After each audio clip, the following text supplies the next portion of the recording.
Hey, how's it going, everybody? How are we all doing? Nice little opening crowd here. Great opening Getting crowd. some more momentum after the new year here. It's awesome to see everyone here. Yay, we should see people kind of rolling in for the next 5 or 10 minutes here. Give them maybe another 30 seconds or a minute, and then we can get going. Hope y'all are staying warm. Yes, yes. Embrace the cold, though. Embrace it. And it makes the summer that much more special. Hey I like Bob. that philosophy. A lot of familiar Yeah, for yeah, we got some new people. We got some familiar faces. That's amazing, y'all. Cool. Okay. So should we Yeah, I think we can launch get, off? yeah, I think we're ready already. Okay, everybody, welcome. So it's DPMI's third meeting of the year, and we have a packed agenda. It's going to involve two guest speakers who will talk about their experience with decrim. But first, Chris is going to start with some updates on what's been going on in Michigan specifically. And then we're going to talk about the new data collection committee that was created, some of the activities that they're going to be involved in and strategies they're using. And we're going to introduce the next committee that we hope to create. And anything that your interests align with or your skills, please jump in. There's so many roles to be played, and we want it to be a joy for you, never, ever a burden. Um, and then we're going to move on to our first guest speaker, followed by our second, and then discussion. If you have any questions, please, I'm monitoring the chat. And if it is something that should be introduced at that moment, I'll interject, but otherwise we'll probably keep it to the discussion. So, Chris, go ahead. Yes, absolutely. How's it going, everybody? Good to see so many people here again, especially in this kind of dim, dark coldness. And we've got this kind of support going already that once it hits the warmer months and we have more of our materials gathered and ready to go, we'll see some real momentum and some real snowballing here. Um, okay, cool. Cecilia, you want to let people in the waiting room there? You can take a I'm look at doing it. that. Yep. Cool.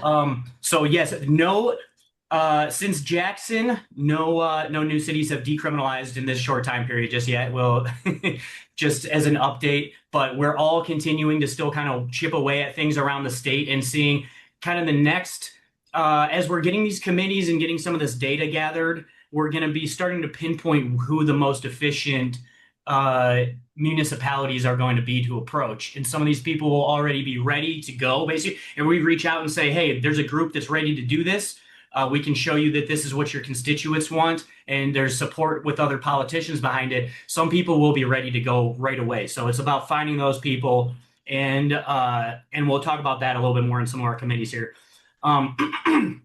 For kind of overall Michigan updates. So on Sunday, Michelle and myself, we went to this luncheon. It's kind of a fundraiser for the Washtenaw County prosecutor. He is running for state attorney general, and he basically his head to head against the other Democratic running person running is it's Karen McDonald. The third person dropped out of the race, so a lot of those people will be supporting Ellie Savitt now. His name's Ellie.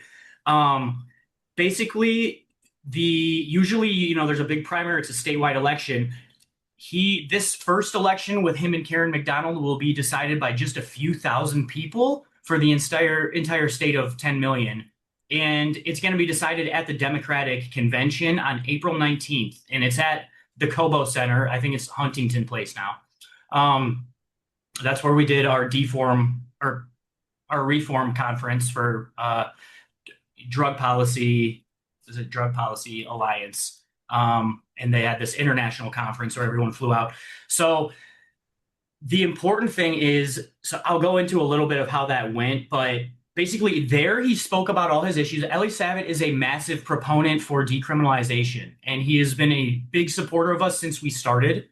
Um, he, you know, he first of all, he's okay with directing city funds away from and county funds away from prosecuting people for the stuff. And so he was okay with the first resolution in Ann Arbor. And then without even really anyone prompting him, he extended those protections for the entire county. So he understands that this is the way to kind of make progress, to keep that arresting people isn't always the best way to go about things.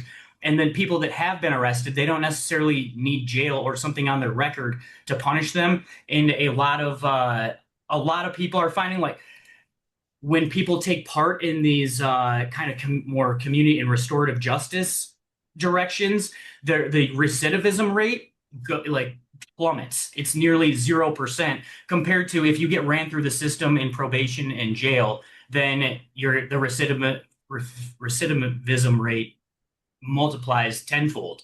And so simply by giving people another chance, he understands that you can keep them out of the system and keep them a healthy part of society. So he takes this approach on every angle, not just decriminalization, but like really human and civil rights. And he talked about he's one of the only ones who has sued folks on a national level, sued national corporations in the name of the state. And he got to start as an environmental attorney. So his whole push for human rights is kind of on board with the other people that we want to give a voice to. But then his support just in speaking at Entheo Fest is pretty invaluable. So having his support going into these other communities is really important. So that's kind of why we're talking about this stuff is we are working on decriminalization, but helping the people, get into a position where they can make change. Some of these politicians that are willing to speak out for us and already have, that is also a big part of what we're gonna be doing. So basically, the main thing he said, if you are interested at all, and it's hard, a lot of people don't want to sign up as a Democrat because they understand that people are, making lists now with this authoritarian government. And I've always been one to just be independent and then whichever way I want to vote, I vote on. But now, in order to vote at this Democratic convention, you have to be registered as a Democrat. So in this case, it's worth it for me to put my name out there publicly in this way. And again, we'll touch on this pretty much every meeting. This is an issue that brings both sides of the aisle together, and it connects all people. There's veterans, there's people with cancer, there's people who have experienced life itself everywhere you go, and there's people that use mushrooms for every reason. And so we don't want to ostracize anyone or push them away or make them enemies because of their belief system. We're trying to connect as many people as possible to this. But in this instance, this is the best way that we can support this movement and to keep decriminalization going. So you have to be registered by March 19th to be counted for this, and the convention is April 19th. So just to put on people's radars, there's no obligation, there's nothing expected of y'all, but if you are interested in supporting things like this, then it's really invaluable, and your voice will mean a ton in this vote with the way that it's weighted. Okay, so that's pretty much the Michigan update. We are in a couple weeks on February 18th. Representative Mike McFall is going to attend this meeting with us, and he's going to hopefully speak and say a few words about what he's been doing, about the ways that we can support him and his bill. And I'm sure he's going to, he will be learning how he can support us further as well. And he's the one who inspired this digital deck that we're doing. He asked us, hey, can you send us a polished list of resources that we can send to other politicians when they know nothing about this issue, and we're trying to convince them that this is the right thing to do.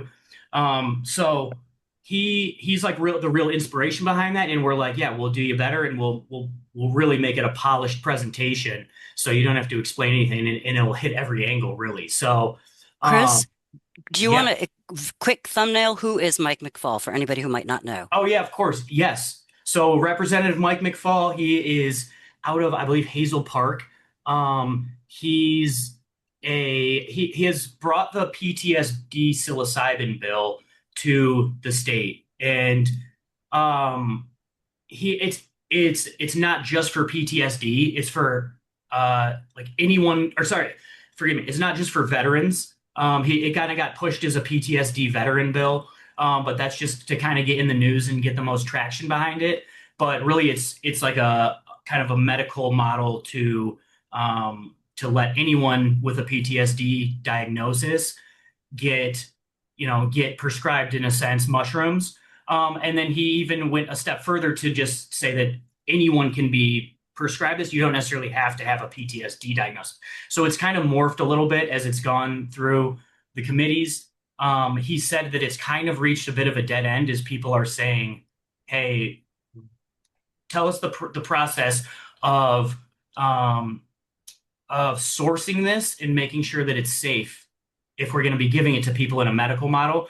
And that's one question that we have not been able to really answer with confidence because our model is decriminalization. That's just open access for everyone. No one can be in trouble for picking it, for growing it, for gifting it to someone else. And so with medicalization, there's more restriction with that and more government oversight, which we've talked about and we'll continue to talk about why that's not necessarily the goal that we are going for. But at the same time, more people getting mushrooms is kind of the ultimate goal. So we are working towards the same goal. And more people's minds get changed with mushrooms, the more people start to accept that this is an okay thing, then that opens up the door for more decriminalization and just changing the culture and making macro change. So he's a big supporter when no one else was never really talking about this over the last couple of years, and other bills had died in committee. He's really willing to step up and put his name out there for it. So he's going to be an awesome voice for us. Thank you, Cecilia. And then just real quick here, and then I will pass it on here.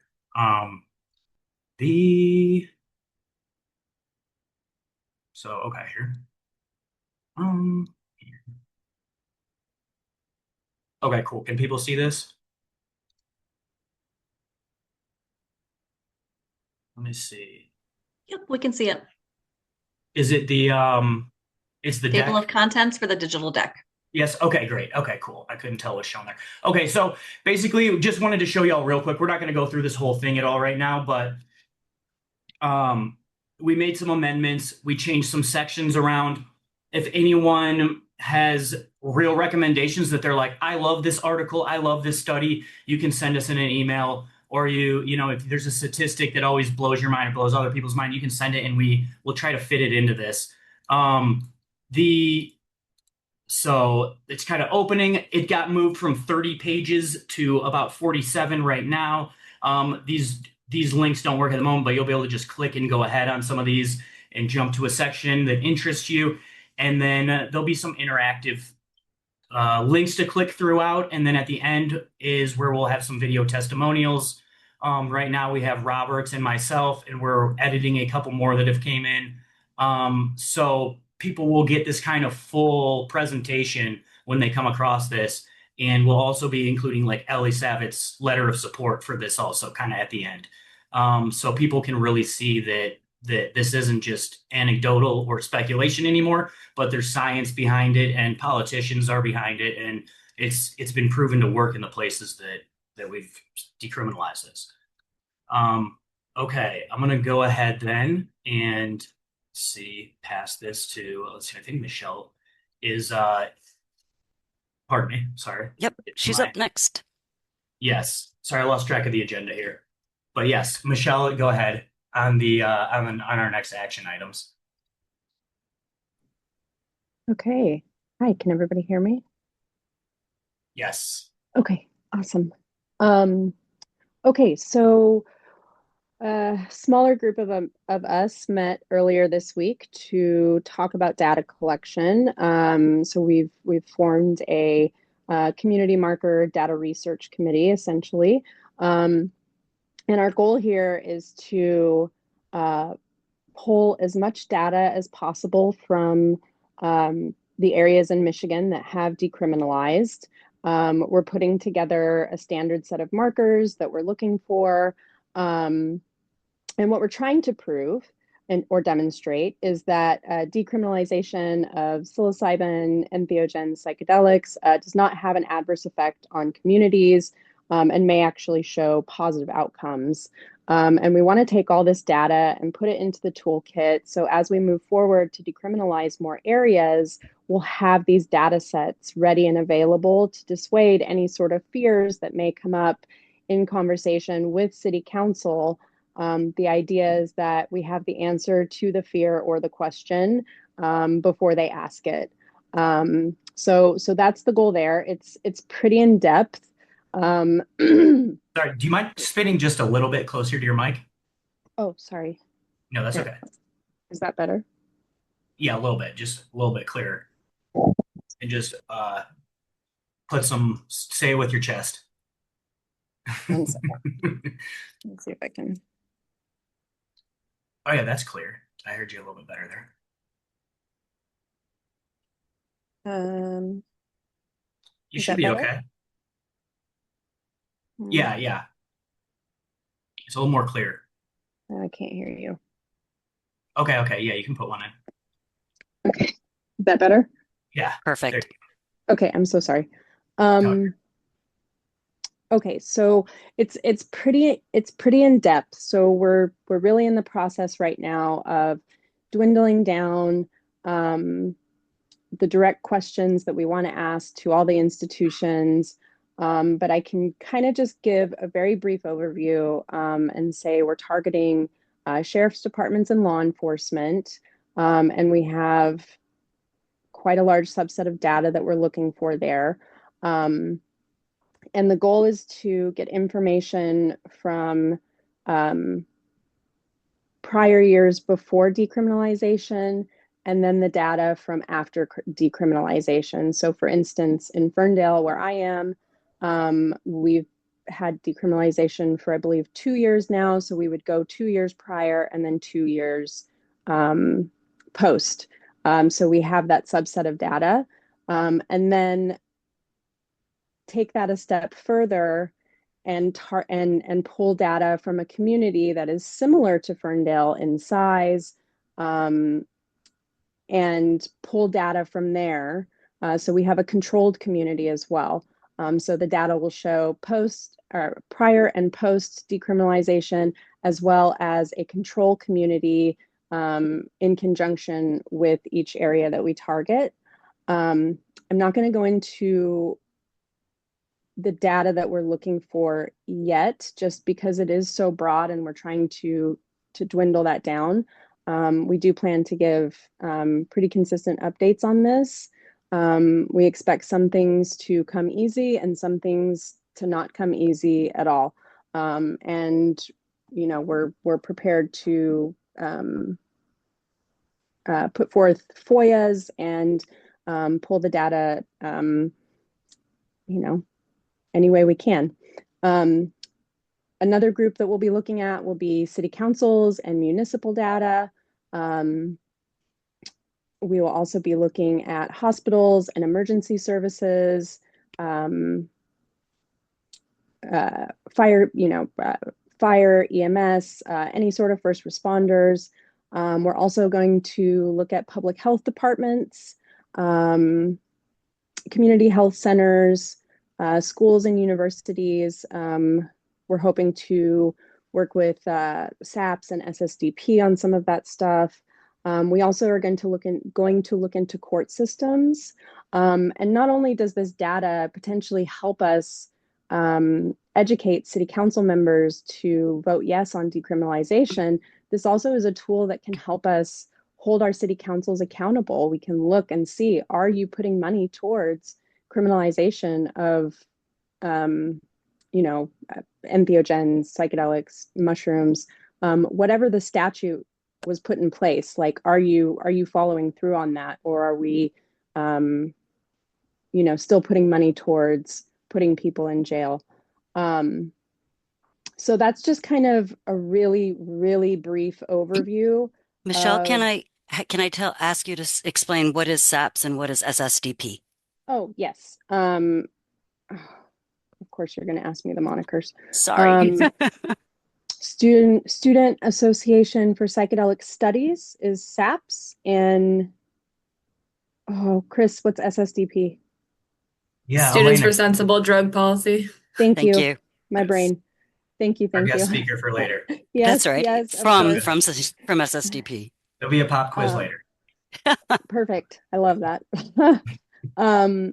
So we're talking about a very large project here, because we do have now, well, for the purposes of this, we have 6 decriminalized municipalities and 1 county. And this is a large data set that we're trying to pull. So this isn't something that's going to happen quickly, but it's very worthwhile, and it's never been done in this comprehensive of a capacity, and we really think that it will benefit the work that we're trying to do to decriminalize more and more areas in Michigan. And eventually, this data will hopefully be used to help on a statewide level. So we've got multiple avenues that this tool could really benefit the work we're trying to do here. So we do plan on sharing the work as we're doing it with everybody. We need help. So if this is something that is interesting to you, or you have skills in, or I don't know, whatever reason connects with you, please let us know, because this is a very large project, and many hands make light work. So yeah, I think, is there anything else that you guys want me to touch on right now? Or Robert, would you like to talk about it a little bit? Yeah, there's no obligation to say much, Robert. I know you're still going over the outline, but if you even want to give a brief introduction like you did last week to kind of let some of the newer folks know who you are and that you'll be taking the lead on it. And then after you're done, Leanna, if you want to say, just briefly introduce yourself too, that's great. Sure. My name is Robert. I am from Holland, Michigan. So yeah, I volunteered to kind of take lead on the data collection, or at least the organizing of it for now. I have some experience in project management. So yeah, as Chris said, we got the outline yesterday, so I'm still going through it, kind of dissecting it. So I'm hoping by the next time that we meet, I have something to present to you guys. Yeah. Yeah, that's excellent. Yeah, we'll kind of be giving committee updates every meeting, and sometimes it'll be brief, and sometimes there'll be quite a bit to update people on. So, and let me see, is Leanna in here? Yes. Oh yeah. Can you hear me this time? Go right ahead. Can you hear me this time? Yes. I gotcha. Okay. Hi, I'm Leanna. I'm from Cassopolis, Michigan. I have a history in nursing, and in particular in HIPAA aligned and regulated research, and then also in forensic nursing. And that's why I'm doing the data. We're so glad. Thank you, Leanna. Thank you. Yeah, seriously. And there'll be, yeah, like Michelle said, if it interests y'all at all, like you can, well, there's kind of some side committee meetings that they'll be getting together and talking about their strategy and their updates too. And so you can be involved as little or as much as you want to. Sometimes it's just making a phone call or helping with spreadsheets. So if this is something that you just want something to do besides show up at meetings, then this is kind of the start of that with some of the other committees here that we'll introduce. Because we're looking for data from so many different domains and spheres, whatever background you have, there might be a niche for you. Like Leanna has a background and a medical background, so we're looking for folks that maybe have backgrounds in other domains as well too. So you can stop in and connect with the data collection committee and just kind of see what other needs might be there. Yeah, and in the chat, someone just said that they'd be interested too. Your username is just Samsung, so if you want to remain anonymous, you can totally, and you can just email our support email at the footer of our website, or you can just drop your information in here. Either way, and then we'll reach out to you about when the committee meetings will happen. Thank you.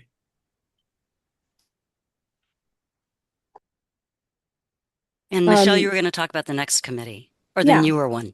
Yep. So we're also hoping to put together a poly-ed committee, a political education committee. And essentially what we're trying to do here is candidate research. And this does many things for us. So on a local level, this is very helpful to understand your city council as you go in to do the work of decriminalizing your municipality. So we're looking to do city council research. whether it's areas that we're hoping to target and find people to start the decriminalization process, or an area that is is going to decriminalize. We want to research all those city council members. We want to know about the city attorney, the city manager, and we want to do this research so we understand how to target them with the materials. We don't want to overload them with information. So if we understand them better, we can maybe kind of know how to send them 3 or 4 things that will really get them comfortable in the conversation. And again, we want to be able to help dispel fears, and hopefully move people to a yes vote and have answers to questions before they ask them. And the same thing on a state level. We really want to start understanding districts, party affiliation, backgrounds of our legislators, so we can better understand how to message them once we do move towards hopefully statewide lobbying and statewide initiative. And we also want to research candidates running for key position. Attorney General is a great example right now. We should know about Ellie. We should know about Karen, and we should know where they stand within our movement and on decriminalization. So we also want to put together a candidate survey that we can start sending to start sending to candidates, send to sitting legislators, so we know where they're at, and we can better support the people who support our movement and better educate sitting legislators who we need to dispel fears. So that's kind of a very brief overview of what the Poly Ed Committee would look like. Do you want to add anything to that, Ellen? Yeah, if somebody has experience in creating questionnaires, we want to have one that's like very narrow to the focus that we're on. There's a lot of other great political candidate questionnaires out there, but they're not exactly asking the kinds of questions that are most relevant to our goals with this. So anyone with any background writing questionnaires and surveys, that'd be great. Yeah, and if you're interested, the easiest way to just jump in on it is to get in touch with support DPMI at pm.me and just drop your name and email. Some of you have been getting a quick thank you in the chat, but for all of you, support DPMI at pm.me. Yeah, this is a kind of a version of data collection, but it's a little bit more special, like not special, but it's different enough where the data collection is so vast that this will kind of help us target who to reach out to with some of the data collection questions. And again, kind of which cities to really focus on, or counties or regions of the state. And when we get this started, we'll have kind of this open source document that people can just go on to and then add and edit, and it'll have, all of Hazel Park's city council folks and the way that they lean, or the ones that have supported us. And so sometimes people just know their city council folks too. So, if anyone has, even if you don't want to be part of the actual committee, if you know your personal city council and which way they normally vote, it can save us some time. Like a lot of this, we simply call them up and introduce ourselves, and we say, hey, would you be willing to actually support this? And then some of it's just public information online that we can go and find kind of how they align as well. So we will, again, be slowly kind of building this database. And then as we're getting more organized and going into our groups, like, Decrim, Psilocybin, Kalamazoo, or Grand Rapids, then they will already have this information parsed for them, and it'll just make things so much more efficient as well. Cool. Let's see. Michelle, do you have anything else to add on that front? The only other thing I would say is, The only other thing I would say is something else that the Poly Ed Committee will be doing is petitioning letters of support from city council members and people like Ellie Savitt who have already supported Decrim, to add to our toolkit So when other people move to decrim, they'll have, a stack of letters from other local legislators and so on in support of this. So just another element to that committee's work. Yeah, cool. Thank you. And then let me know if you want to touch on any part of the Wave software that I'll bring up. Where I'll touch on Oh, one more thing here, and then here, let's see. Um, okay, awesome. Thank you, Anne, so much for throwing your hat in the ring. Well, I'll touch on this one thing, and then we can introduce our first guest speaker here. yeah. Yeah, thank you, Um, Anne. thank you so much, Anne. You have awesome political experience, and I'm sure you know quite a few city council folks yourself. Um, okay, being one prior. Okay, so in trying to kind of cast this wide net and reach out to people that we might not otherwise come across firsthand or, in direct contact, there's ways to reach out to people that we can kind of, you can, it's like what politicians will run their campaigns on. And there's software you can kind of see which type of people have voted on marijuana, and then you can compare that to the type of people that have voted on MDMA or that have then shown interest in the arts, and you can kind of paint a picture of people who would typically be interested in supporting what we're doing, and then reach out to them directly. And this is kind of the most efficient way to get support, and then also find kind of like which areas are ready to go, which areas might need more work, which areas are already ready to support us. And so there'll be ways where this is like an action item that we can do, and we will be doing this during meetings so we can show you all how. And then you guys can also do this in your free time once we kind of get the ball rolling with it. But you'll be able to we'll have a list of people that we want to reach out to, and just with a click of a button, it'll be through our website, but you can just log onto it, click a button, and it will send out a text for us to these people, or a letter or an email. And so y'all can be kind of directly empowered to do this and get involved. And if you're not sure exactly if you do want to, everyone's showing up to meetings, and we know that this stuff connects people, and it's brought you here for the reason that's personal to you, and then you understand this is something that is going to help our communities vastly, but you're not sure if you want to quite take action just yet, then this is a very simple way to kind of do that for us, and to kind of see that just the simplest steps can make a difference, and will help grow this movement. So we'll have there's an awesome gentleman. He works with all types of politicians, and he helps them run their campaigns. He knows folks that are already willing to support us and, put our organization on their running platform essentially, or, support us in small ways, support us in big ways. So he'll be speaking at one of our meetings kind of upcoming, if not the February 18th one, then the one after that. And he's just an awesome guy, and in his kind of campaign experience too. So, does Elena or Michelle or so do you want to say anything else about that also? Anything that I missed there? Okay, cool. Okay. All right, sweet. Then, okay, I will introduce our first guest here, and hopefully she'll become a regular. She's just a guest this first time. But Elena Jaster, she writes for Lucid Magazine, and she works in the sciences, and she also is part of SSDP.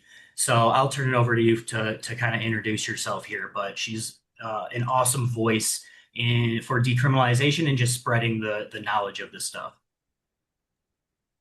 Thanks for having me. Can everyone hear me okay? Yes. Okay, Yeah. cool. I'm Elena, and I have worked at the intersection of like psychedelic neuroscience, pharmacology, and communications and advocacy for like a long time now. I don't know where to start. I guess so. I have a PhD in pharmacology. I studied psilocybin mainly, as well as like a million other psychedelics in the lab. Learned a lot about how they work. So I would love to be a resource if you guys ever need help, like writing things, writing, like if you know of any lawmakers that need help writing bills. When you said McFall was having issues of figuring out where the psilocybin was coming from, I was like, I wish he would have emailed me because he has my card. But yeah, so anyway, I can like get more connected with that. I would love to do that. I've Cool. served as a scientific expert in state of Virginia for psilocybin bills, and I'm a federally recognized scientific expert through the administrative court of the DEA. So if you guys need someone to do stuff like that, also happy to do so voluntarily. Yeah. So my advocacy work comes from personal advocacy and then also doing stuff with SSDP, Students for Sensible Drug Policy. I got involved with them in 2021, I think. My friend just was bugging me to join the science policy committee that he started, and we ended up challenging the DEA for scheduling a psychedelic called DOI. We actually went to court, like went through a 10-day hearing. It was really awesome. Unfortunately, the DEA sucks and decided that they were going to go ahead and schedule it anyway. That was like their recommendation, but nothing has actually been done, so it's still unscheduled. So we're still waiting for that like final decision. But we do have plans to appeal that if it does come through. And so now I'm actually co-chair of the Science Policy Committee at SSCP. And so I just wanted to share a little bit about like what we're specifically working on in that committee with you guys and see how it might align with the mission that you guys have as well. So one of our we have like three main goals and like objectives. So the first one I think could fit really well is that we're trying to expand our research footprint under SSDP. So we're looking for any projects that we can help to, analyze legislation, to create one-pagers, or doing anything in collaboration with like universities or nonprofits. So we're doing a collab with Creighton University Department of Economics. So they're looking at state-to-state comparisons of processes for like Schedule I licenses versus only federal like processes. So what's the difference in research output? So that's something like really data heavy that we're going to be working with them. So we have a lot of people with different skill sets on our science policy committee that would be likely interested in helping with data analyzing or packaging or making it like accessible to, whoever through the data collection project that you guys are working on. I would love to be involved in that personally, being from Michigan. I think it's really important. So happy to be helpful in any way there. And then another thing that kind of goes along with that is that we are trying to promote research and science policy to like a wider audience so that falls in line with drug policy and decrim, right? Because we have evidence that it's effective and safe and people shouldn't be criminalized for drug use. So we're trying to host some webinars there and engaging more with community members. And we're actually working on getting together a policy like 101 workshop or advocacy workshop specific for academics or students and how to become involved in science and drug policy. That is something that I'm spearheading. So happy to talk more about that if anyone has questions there. And then, yeah, the last thing is just federal and local engagement on research harms. So that's as a science policy committee, when we went to court, we got research harms recognized for the first time from the DEA, which essentially means anything that is governmental or policy that inhibits research from happening is in basically harming human health. And so we've got that recognized in court. And so now we're trying to educate more about like what that is and what we could do to fix that. And so that's kind of like what we're doing on my committee at SSDP. There's a whole other bunch of committees. There's a psychedelics committee too that we overlap with a lot. But yeah, that's kind of what I do with SSDP. I'm also a freelance journalist for Lucid News, filter random things that want to hear what I have to say for money. But I do have also a full-time job, which is head of communications for Xylo Bio. So they're a drug biotech company making novel antidepressants. So I do like a science newsletter for them and work for them, but they let me do all this other stuff on the side, which is pretty cool. So that's me in a nutshell. And if anyone has any questions or wants to hit me up, I can. I actually sleep 10 hours a night, which is crazy. I'm just really productive. Yeah, that lets you pour from a full glass if you can take care of yourself like that. Oh yeah. Oh yeah, I also wanted to mention that in the chat I dropped the Rights and Reason project. So one of the lawyers from the DEA case, he founded his name is Robert Rush. He founded this project. So he does a lot of litigation and legal for the psychedelic side of things, and he wants to challenge a lot of stuff. So I feel like he could be a help with anything, and uh yeah, he's just interested in learning more and being involved with like data and kind of how he can utilize that for, um, bettering access to psychedelics. So, That's amazing. Okay. Thank you so much. That was like yeah, extremely thorough. I appreciate it. You could just keep talking if you have more to say too. You don't I have was to like, wrap it up. what's the most important? What are my spark notes? I just taught a workshop on how to do like a pitch in like under a minute, and so this is my 5-minute pitch, but I was using the tips from that. Yeah, you started 5 conversations in 5 different minutes there. Good job. Here, like I want to say, we have another speaker that's going to just talk for a few minutes here, but he's not quite here yet. So we can kind of blend this with the open discussion too, slash, kind of go into Q&A too, if anyone has questions or comments for Elena too. I definitely do, and we can kind of tie it into some of the end stuff too here. You Cool. can put them in the chat or you can raise your hand Yeah, and we that's can unmute you, either whatever you're comfortable with. Yeah, totally. The I forgot you that's so your experience is extremely unique in just what you do for your day-to-day job and then also what you've encountered in like the court systems and stuff like that. So you're being willing to help at all is like invaluable knowledge and insight. So we really appreciate that.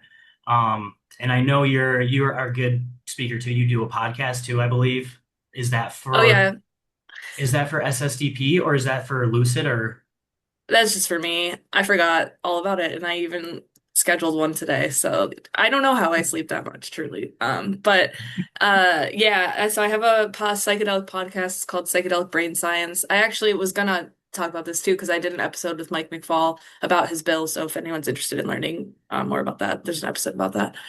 We also have like an episode about the psilocybin rescheduling issue that's going on federally.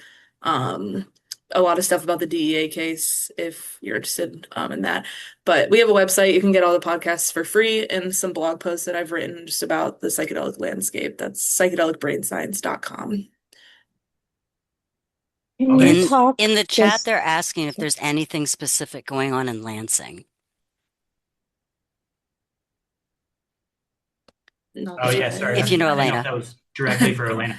Yeah, I didn't Yeah, know. Elena, do you want to speak, or if they have SSDP there as well, Right. and I can say something too. Yeah, so right now we haven't done anything through SSDP in Lansing. I went to Lansing on behalf of a different organization at Wayne State when I was working there. But we did not engage with anybody on psychedelics at that time. It was mostly focused on health equity. So I haven't had any, talks there specifically myself. Oh yeah, I know that there is a group. They are called LEAP, and it's like Lansing Entheogenic something or other. They are. I don't know their acronym because they're impossible to get a hold of. I know their leadership is someone by the name of Nate, and that they had an event before EntheoFest where they went to the Capitol steps and spoke out, but we can't get them to respond on their Facebook or email or anything. I know a few people kind of know them and have reached out, but they're like just very hard to get a hold of. So we're hoping to be able to kind of connect these dots and then let them know that, hey, we're working on this, that you are. We have people that are part of our meetings that we can send your way too. But but I'm not sure if they've just taken a break during the cold weather or not. But if anyone has insight on those groups, then connect us. And we're still waiting to go. Yeah, oh yeah, Tyler said, okay, cool. They are, so there is still a group. Okay, cool. Hopefully they can be put back in touch. I think that's what Jackson, the Jackson Psychedelic Society, I think that's kind of their next, their goal is to work with the people there that are doing this. So, and whether that's like just with state reps or with the local Lansing and East Lansing governments, but it's kind of, I don't know if they know exactly who they're teaming up with there either yet. So, um, whoever, I know that there are people also in our immediate group here that are from Lansing or that area and that want to get involved too. So, if you are from Lansing and you want to be kind of notified of when we're kind of getting these groups together or when we reach out, then just again send us a note to our email. Um, see, I like in same. I know that there's a Kalamazoo group, but they're kind of like again, a lot of those people have green cards, and so they've had to kind of go into a very protected way of putting themselves out there. So I know people are volunteering with other groups and doing other movement stuff right now, but we're hoping that kind of when we finally stuck our hand up and say, hey, we're doing this again, we're here, that other people will kind of start wanting to get involved again. Michelle would like Yeah, Elena to address if she knows what's happening with scheduling on the federal level right now. yeah, please. Yeah, with psilocybin, it's kind of at a standstill because of just waiting for the proper parties to respond to petitions. So right now, from the last time I talked to the attorney involved in that, yeah, they basically said that they were just waiting, because a lot of paperwork's being sent back and forth. There was a stop, and then they got the go ahead again, and they had to refile their petition. So as of 1 month ago, all I know is that the petition was advanced to HHS, but it has not moved any further from that. So by the end of the year last year, and then early January, the psilocybin rescheduling was sent to HHS. They're reviewing it. They can take however long they want to do that. So it's kind of up in the air right now. What is what was the suggestion? Like what did they put forward? Schedule 3, I think. Thanks. Okay, And I cool. can link and That's like in preparation for when if and when they pass stuff for like PTSD or they start like manufacturing synthetic psilocybin for pharmaceutical companies is what I've heard.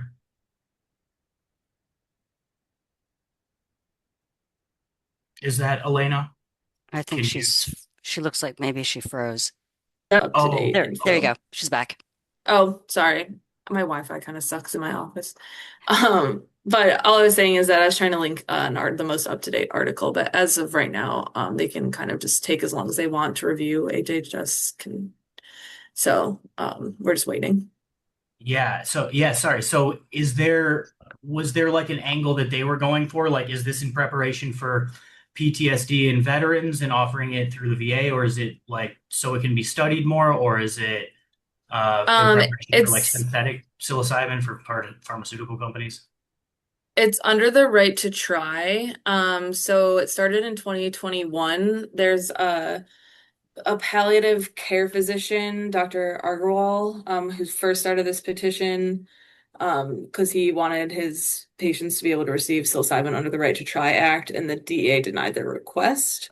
And then in 2022, they sued, and then it got denied, and then they sued again. And so now, um, with like the shift in the administration, it's now gone to HHS to be Schedule 3.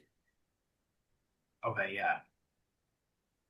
Can Okay. you expand on what right to try is? Yes. So, Right to Try is an act that was passed by Congress, I believe, before COVID, so like 2018 or 2019. And it's supposed to allow terminally ill patients to access investigational drugs that have cleared safety trials but don't have FDA approval. And since psilocybin has been looked at in, at this point, probably like hundreds of clinical trials for depression or end of life anxiety and stuff like that. The FDA itself has even given presentations that have said that we don't need human safety data on this drug because it's been used so much that we know it's relatively safe. But yet they were still denying those patients the right to try ACT for whatever reason. So that's why they decided to sue.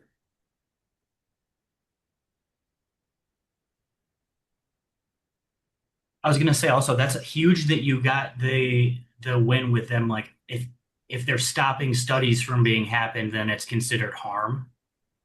Yeah, and I That's think like that this group is going to end up using that when they get to their process because, yeah, obviously recognizing that if you're denying people who are dying the ability to like do this, this is another added harm that'll be recognized in court. So kind of building that case there.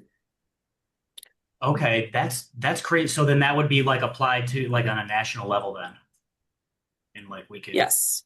use that for our case, our purposes too. Yes. And we've also been working on another thing called there's like a Halt Fentanyl Act that just came out that criminalized like a million fentanyl analogs. But in that act, there's also a bunch of provisions for research that essentially allowed it easier for people to get Schedule One licenses to research any Schedule One drugs. But the Attorney General missed their deadline that is legally mandated to set the rules for that. So we're also trying to figure out how we can push them to like give those rules or like because the longer that they don't have those rules, the more that it causes research harm because people aren't able to know how to access the registration process. So that's something else that we're working on too. That's amazing. Cool. Okay. Um, awesome. That's like thank you again for like do you have so what do you have your what do you have another when's your like next court appearance or you're just waiting for them to then reach back out to you to initiate the next for HHS or anything else? Um, Do you have any other court dates coming up that you're working on? I'm not involved in the psilocybin one. I just know a lot about it because I interviewed them for the podcast. So that is actually Dr. Agarwal is the petitioner, and then his lawyers are Catherine Tucker and Shane Patterson, I think is his last name. So that's the team that's doing that. For SSDP's cases, we don't have any court dates scheduled. With the DOI stuff's pretty much done until we get a decision, and we actually have built out a team that will be doing that wanted to do that for us. So that kind of takes the onus off of a lot of us because we have full-time jobs and a lot of us are students. Like I'm not a student anymore, but it was hard to like be able to do all that when I was a student. Um, so yeah, we're trying to work with like a build out a whole team to tackle what's next for that. And then just deciding whether or not we want to engage with the AG and start another fight right now. But we haven't made any decisions. I think right now we're focusing away from court and moving towards getting more research and more communications out there. Just because we did have like those that major battle and now we're kind of like just trying to seed ourselves as a reputable, I mean, we already were reputable, but more reputable in like a research way. So we submitted like a policy brief, a research paper, and now we're trying to build collaborations with other groups, hence why I was excited to be here. So Awesome. Yeah, you can and what are the data we're gathering is like meant to be open source. So we're happy to share that with you or organize it in a way that's helpful for you. yeah, that's Um, awesome. Yeah, and then also for SSDP, for is there a way that y'all the people here can best support y'all, or do you have to be a student for some of these chapters? Or is there like a project that is that you're getting ready to focus on that even that not necessarily individuals, but the DPMI as a whole could help you with also. And you can think about that too. And Yeah, I would say offhand, we are talking about, so we do have mostly student chapters, but we also have community chapters. So there's some student chapters at different universities in Michigan. I think there's one in U of M. Um, and then up north, there's definitely one in the UP, which is kind of funny. But I am trying to think about starting a community chapter. I don't know if I can do that and like just capacity, as you can tell, I do a lot. So with starting a community chapter and being on the science policy committee. So if there's anyone who's interested in joining SSCP and like doing a community chapter, it's kind of a good way to bridge like some of these smaller organizations with a national nonprofit. So I would also say if anyone is interested in potentially sitting in on one of our science policy meetings or joining any of the other committees, you can visit the website and I'm pretty sure like some of them are open, so you just have to look at which one that you're trying to go to. But there is a psychedelics one, and I'm trying to see which link would be best to give you guys in the thing. So this is like a general link to our work page that we do. And so I think through there you can look at the different committees and kind of, so if you ever want to pop in and like see, or like if you want to come to the science policy committee meeting to chat about collaborations in the future, it's totally fine too. But I'd have to Michelle, think on like more specifics. Okay, cool. And you don't have to be a student to help with some of this, or you Some do? of it, yeah. Some of it's we try to let the students lead, mostly. So like while I chair the committee, I try to do like make sure like all the students are being able to like get experience doing things. But like our board isn't all students, and like, our director is not a student. So there's different ways to get involved at every level. Okay, awesome. Michelle, why don't you ask your Yeah. question? Because I see our second speaker has arrived, but I'm sure it's Okay. something that Elena will want to respond to. Um, so with all these avenues that you travel, all the people that you talk to, all the research that you see, just all the information and everything coming towards you, what do you think are some of the hurdles on a statewide level in Michigan for any sort of progressive drug policy as far as psilocybin, psychedelics, what Mike McFall's working on? Like, what do you think some of these hurdles are based on everything you know? I think one of the biggest things that I've seen is language in a lot of the legislation that's being written, and like I know like a lot of decrim bills tend to try to not be super specific because they want everyone to like have access, but sometimes with lawmakers they don't like that. And I've seen that in Virginia when I was involved with the decrim nature there, is that people want specifics and they want it in a language that like makes sense but is also scientific. So I think kind of what I've seen is that bridge is really hard to get to, and I think having data with like the data collection that you guys are going to do will really, really help with that because it's like a concrete thing and you can frame it in an easy to understand way versus like having an expert come in and talk in their scientific language or just having anecdotes. I think there's like needs to be like a middle ground in having scientists or having people who are familiar with data and familiar with the anecdotal part of things work on the bills with the legislators is something that needs to be overcome, and we need to do a lot more of that. Awesome. Thank you. Great Yeah, take. thank you. Thanks for Yeah, all the great. questions. Happy to be here. Yeah, thank you. Seriously, I have some more too, kind of once we open it up for more discussion too. Thank you seriously, and the fact you have such unique insight and the fact you're at the ground level doing it. And so I appreciate everything you've been doing even before showing up tonight. Thanks. Yeah, I'll Um, link my podcast for that person who just asked. Cool. Thank you. Thank you so much. Okay, then moving on next, and then we'll have some time at the end for more questions and discussion. We have Chuck Ream. He is an amazing, accomplished man. He has worked quite a bit on marijuana legalization. He worked directly on the $5 ticket in Ann Arbor. He has done a ton of community work. I'll let him talk a little bit more about himself, but I know he's gonna be humble about it. So. He's just an amazing guy. He worked with us on Decriminalize Nature Ann Arbor as well, and he's running for city council now in Ann Arbor. So I'll pass it on to him, and then we'll definitely have some questions for him as well here. Go ahead, Chuck. Unmute. There you Hi, go. my name is Chuck Ream. My next birthday will be number 80. And I don't know how it got that way, but that's the way it is. I was part of the youth rebellion of the 60s. I thought I was always going to remain young, but didn't happen. We discovered cannabis back in the old days in 1967, most of us. And then by 1968, a friend walked in with some LSD.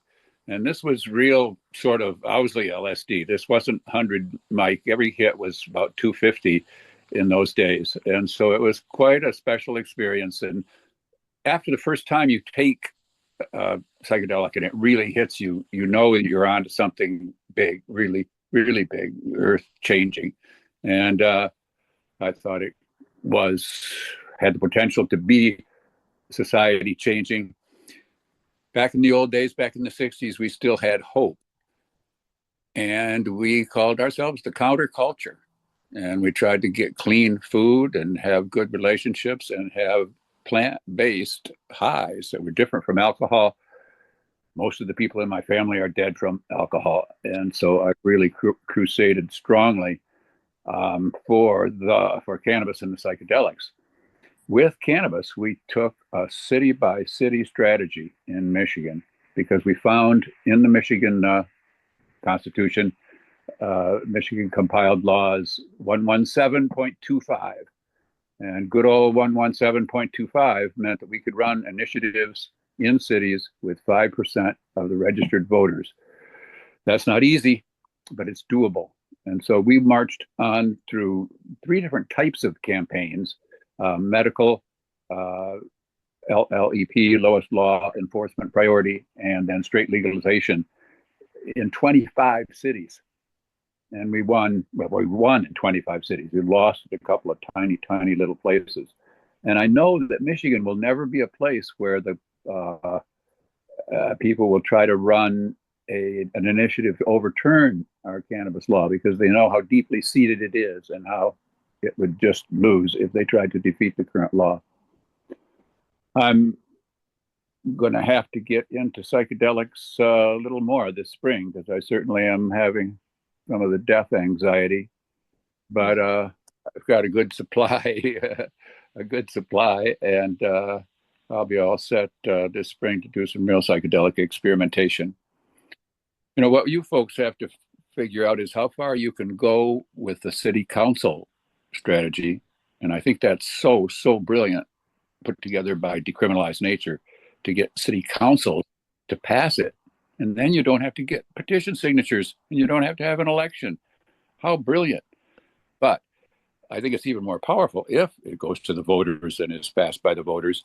And at some point, we may hit a town where we know that the population is sympathetic, but the city council is not sympathetic. And then if we have the resources, we could put it on the ballot. And when you win something on the ballot, it has a really resounding set of cascading after effects. And the real political pros look at these small local votes and they can prognosticate what's going to happen in the future. And they could see with marijuana that it was inevitable. And if we can make it appear to be inevitable with psychedelics and really lay out clearly the medical value and the therapeutic value, we can do it with psychedelics.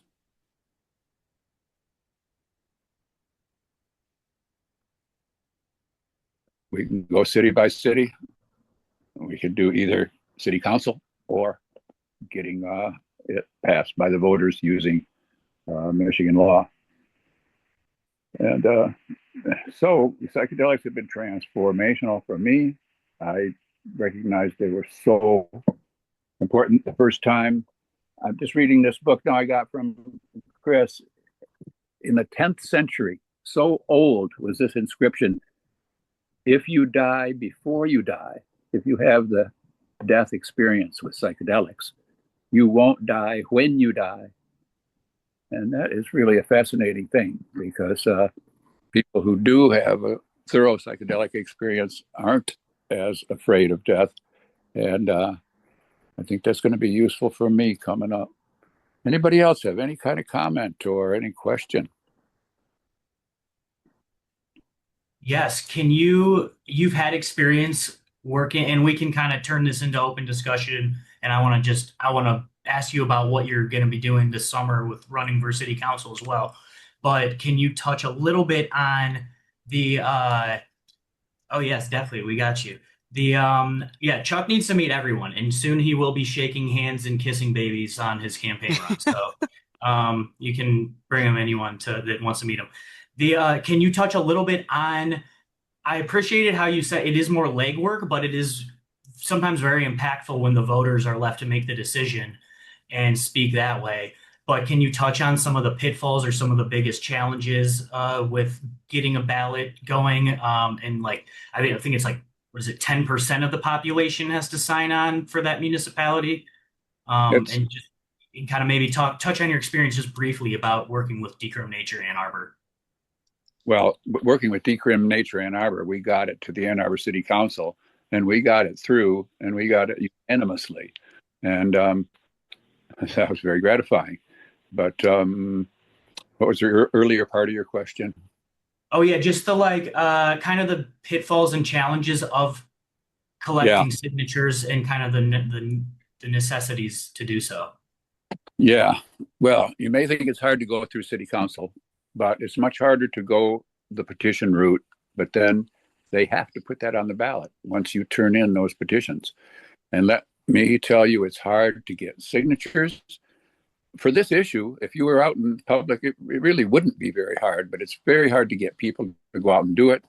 The price when I was doing it started out at $1 a signature. Now the price for buying signatures is about $7. So it's almost prohibitive to get pros to come in and do your signatures for you. But it's hard work. Sometimes you'll be out there and you get 3 signatures and it's raining and it's cold and 3 signatures an hour, and you feel like you're never going to change history. But we kept on going, and we certainly changed it with cannabis in Michigan. And now Michigan has got the very best cannabis law on the face of the earth. And just like in 1972, when we got the $5 fine through Ann Arbor, and that was the first time on the face of the earth that there had been a real diminution, a real change in cannabis laws. And we were proud of that one. But it's a hard road to go. Either way is a hard road, but it's a harder road to go the petition route. And you got to have somebody really aware of all the details. But once you go that route, if you can win at the ballot box, that sends a even more powerful signal than winning at city council, although it's important to win at city council. The key with cannabis for us was to just figure out ways to win and then just repeat it over and over. Michelle, do you want to clarify your question for Chuck? She says, I would love if you could speak more on that, but there you are. Great. Yeah, I'm sorry. That was so Bob mentioned that after Roe was overturned, the women's right to choice was cemented into Michigan Constitution by a citizen-led ballot. And so I'm sorry, I should have clarified. That was for Bob to kind of compare and contrast what Chuck is talking about versus kind of the unpaid citizen-led route. But then I'm not sure I'm going to ask this question properly. It's just something kind of forming in my mind. So on a state level, yes, it's a much larger task to do a ballot initiative. But Chuck, do you know, on a local level, if the city council, and maybe this is what you were talking about, on a local level, if the city council is not sympathetic, but the community supports it, are you talking about putting a ballot initiative on a local level and not the state level? Yes, you build up to your state level win. And at the beginning, of course, you have no idea how you're going to win at the state level, but you win a lot of local initiatives. And let me be really super clear about this. That provision for the ballot exists only in the Michigan Home Rule Cities Act of 1909 as amended, and it's only cities. That a township cannot do this, a county cannot do this, a village cannot do this. But if you can find a city, and cities are often best because they don't include the suburbs, which might be more conservative. They just include that municipal boundary in the city. And this initiative thing is only good in cities in Michigan. Okay. Okay, And that's so all. Oh, sorry, go ahead. on a smaller city level for a ballot initiative, potentially it's not this big thing that costs, millions and millions of dollars.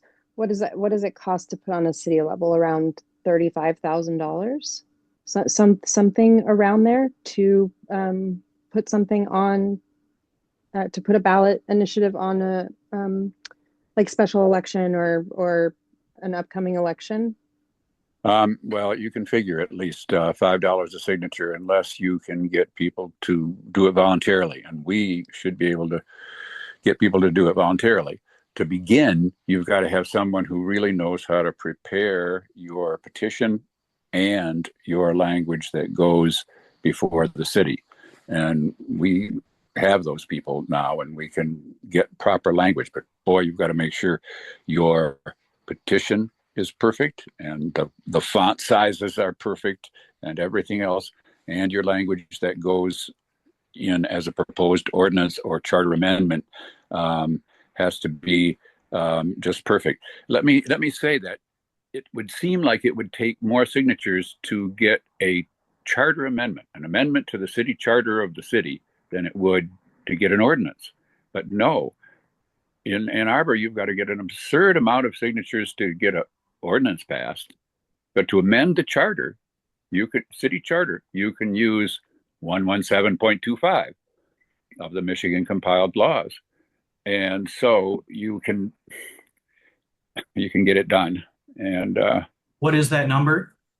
117.25. It's 117.21 through 117.25. And myself and my organizing partner, Tim, have got that pretty well memorized after 20 using it.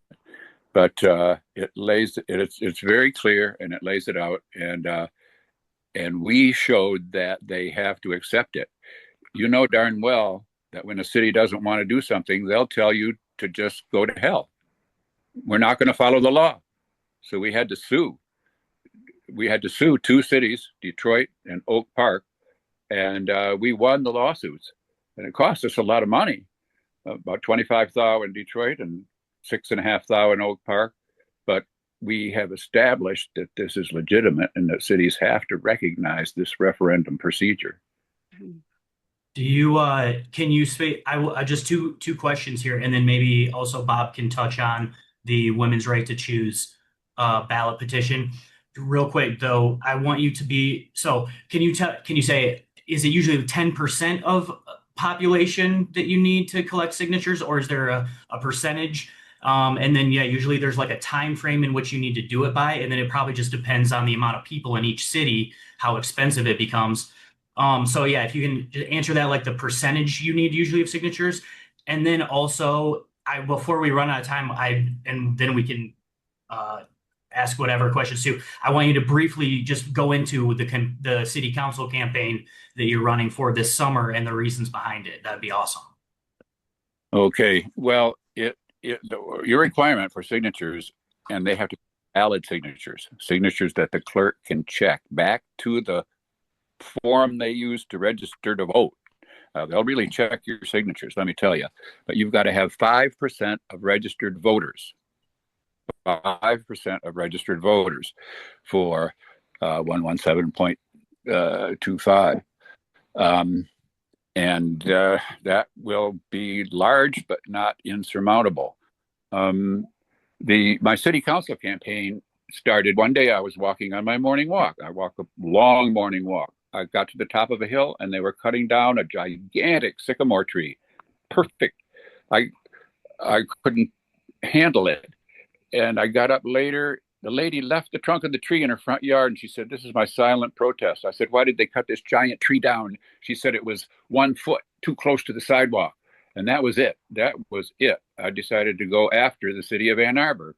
And who am I? Ha! Nothing. I'm just an old man.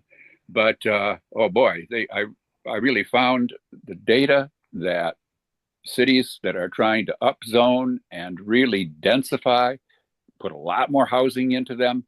If they don't have additional protection for trees, the trees are taken down, obviously. And Ann Arbor's trying to do this without any additional protection for trees. So I'm just going absolutely hell-bent for election, indeed, to protect trees. And I found all the data, with the AI these days, you can find facts, and cities that do put in a little bit of protection for trees when they densify can increase their tree canopy. Cities that ignore it, like Ann Arbor, will lose trees. And it's a myth to think Ann Arbor has more trees than other cities. Kalamazoo has way more. Traverse City has way more. Grand Rapids has more percentage of tree canopy coverage even than Ann Arbor. So Ann Arbor people are supposed to believe in trees. And so that's what my campaign is about. And it's also about not spending money foolishly and things like that. But Ann Arbor, the word arbor has something to do with trees. And I'm going to run, and we'll see if I win or not. But I'm going to try to protect the trees in Ann Arbor, which should no one have to do. Mm-hmm. You say again? I'm just saying that nobody should have to make a big special effort to protect trees in Ann Arbor. That should have been their first thought, Yes, totally. Yeah, the current city council and mayor, they are proponents of decriminalization. So they're kind of in our corner on that front. But at the same time, in the name of increasing housing density and growth, they're just kind of laying waste to the green spaces. So and they kind of sweep it under the rug when they present this, the density, the kind of density plans. So you said, there's precedent already of Atlanta and Seattle kind of backtracking and saying, actually, we do need to look out for our trees and we can still do this and expand. Yeah, it was Denver and Seattle both passed their initiative, their new densification ordinances kind of naked without tree protection. And then a bunch of big trees were taken down and everyone noticed. And then the city council had to backtrack and make strong tree protections. But by then they had lost a lot of their big. And we do it in Ann Arbor. We do have landmark tree protection, but very few trees are landmark trees. And the landmark trees of the future are the medium-sized trees right now. And they've got to either be protected or you pay into a fund to put trees somewhere else in the city. Totally. I think it's worth. Yeah, it's absolutely worth fighting for. And this is the type of person that we want to also give a voice to during our movement, because it connects all of us. And you're looking out for community and nature. And when you take mushrooms or plant medicines, you get reconnected to nature and you realize it's an important part of all of us. So bringing education and transparency to people is commendable. Indeed, and I certainly do my best, and I know that I used to be more articulate and eloquent, but I still think this one is simple enough in terms of its logic for me to carry the ball right now.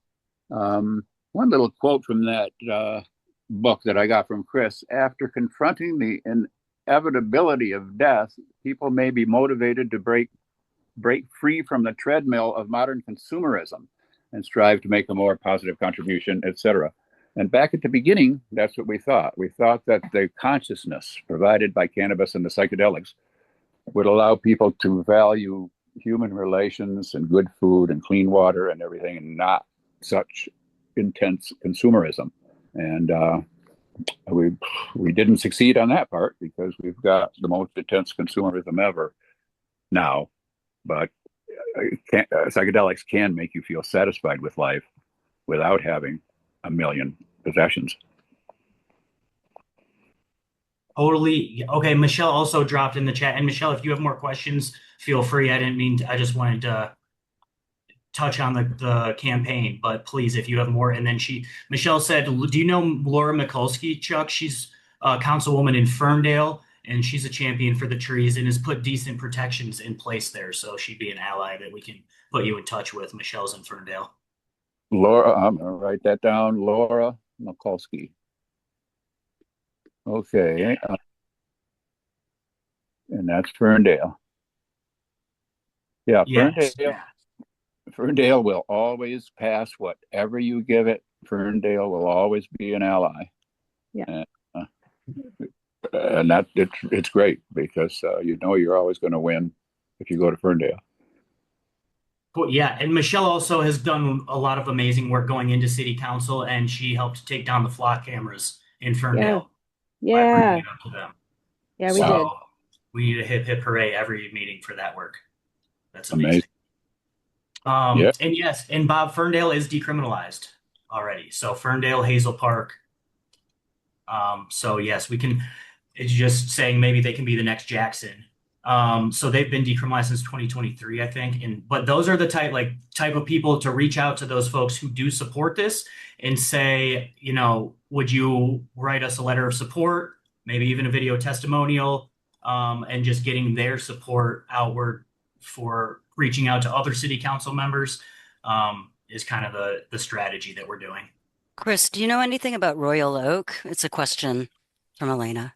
Yeah, so we have not tried. Basically, Karen McDonald is the county prosecutor there, and they are just so kind of police centric. And just that they are really about getting their quotas filled and less about discretion and looking out for the people. So, like, I have not personally, because we've kind of deemed it a place that is more of a challenge, but that is going to be part of our research. Like, as we're kind of getting these committees going. Now it's a matter of cool. Next week we've got a little bit more free time. I'm going to be reaching out to these places and saying, hey, what is your support like on this? Or has any other group came to you on this, and kind of finding out people's opinion. So yeah, to answer your question, that's going to be Ellie Savitt's running opponent for the Democratic Attorney General race is Karen McDonald. Mm-hmm. So and she's ran as a Republican before, and they're basically Ellie's kind of not nervous, but he's considering that she very well could run as a Democrat and then vote for Republican policies. Isn't it fun how they can just do that? I was gonna say though, my neighborhood is very tight-knit community on my street, and a lot of them work or have like volunteer positions in the city, so I can do things there for Royal Oak if there's any interest. I can also, I'm walking distance from City Hall. So like, let me know if you want me to go there for anything. 100%. Yes. When you feel we can talk more about how to do this or kind of how to speak, you know, present yourself if you are under our umbrella, or you can go in there under just your own and get data if you want. But yeah, it'll be a matter of just calling these people. If they don't call you back or want to have a phone call, then literally going into knocking on their office door and saying, hey, we're just looking for this information. And then once we kind of this spring have our video testimonials ready, letters of support ready, digital deck ready, then we'll be doing our like campaigns where we are sending this information into them through hard copy and email. And then sometimes it's more beneficial to do that first and then go in there and say, hey, I'm a member of this group. You've seen our materials, so they can kind of tell that we're established and polished. And so either one, there's not a right or wrong way of the order that you do it in. But a question from the chat: any sense of the Paulson Walled Lake? Do you have any sense of what they're like? In general, you want to look for really, really high Democrat vote as where you're going to find your best chance. Flint. Making anything happen. Flint's such a wasteland, hard to get anything going there, but that might vote yes. Grand Rapids really might vote yes, or might pass it at city council if we had people in the Grand Rapids area. Kalamazoo, we do have some good psychedelic people, and Oh, lost you. Chuck might have froze there, it looks like. Yeah, yeah. Oh, there you go, Chuck. He's You're back. back. You got cut off at Kalamazoo. Oh, he's still losing some data there. Okay, that's okay. Maybe if he can chime back, maybe if he can start back up. Sorry, Chuck, you're freezing on your thing there. Oh, go ahead. Say something, Chuck. can you There we hear me? go. Yes, there we go. You're back on. All We right. lost you at Kalamazoo. Kalamazoo would be a good choice. Grand Rapids would be a good choice for trying some initiatives. Kalamazoo's got with Melissa and Barry. You had a good base in Kalamazoo, and I hope they could push it there.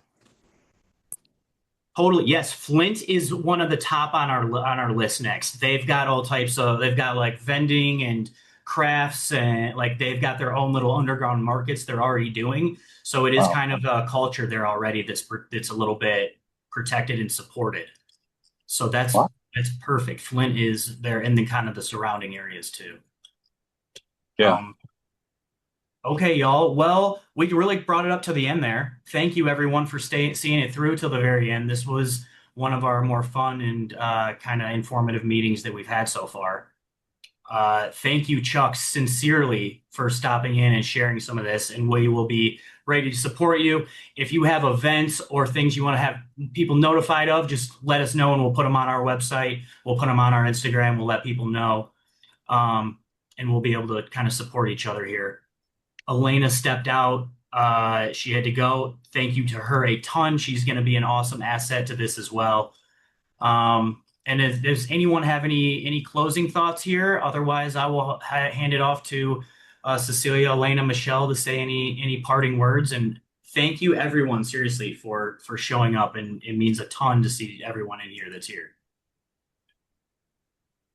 Congratulations, you guys. This is amazing. Thank you, Yes, Chuck. thank you. Thanks. Thank you so much, Chuck. That's awesome. Thank you. We are carrying the torch that you started. So we appreciate you. Yeah, well, I'm still here to carry it, and you guys are just fantastic, and we're going to find a lot more to carry too. All right, I got to go to the drugstore for my wife, but I'll. All right. Good, Yeah. Great husband. Peace, Chuck. Anything else? Anyone else? Otherwise, we'll be in touch with some of the committees. We'll keep a lookout for people dropping us a line who want to be interested in these committees. And otherwise, we will see everyone on the 18th of February. And we're also still accepting submissions for testimonial videos and participation for our most recent survey. And as you can see in the chat, y'all are reaching out to each other to find out where you are, and that's exactly what we want to do. So get in touch with us, and we will make sure that everybody can start networking to create groups in your communities. It's great. Yes. Yes. As we get numbers, we will be grouping people up and having these smaller groups, and you can start to build community that way too. And that'll lead eventually to us having smaller events in all these areas with our support, like fundraisers, just community educational meetings, people like Elena coming and speaking at an event. So all types of that. So thank you guys seriously for showing up and supporting. And this thing is just going to keep growing. This is like the dead of winter, the slowest time. It's dark out, and everyone still showed up here, and it's incredibly motivating for us to keep going with this. So thank you, y'all, and we'll see you soon. Thank you so much. Thank Bye-bye. you.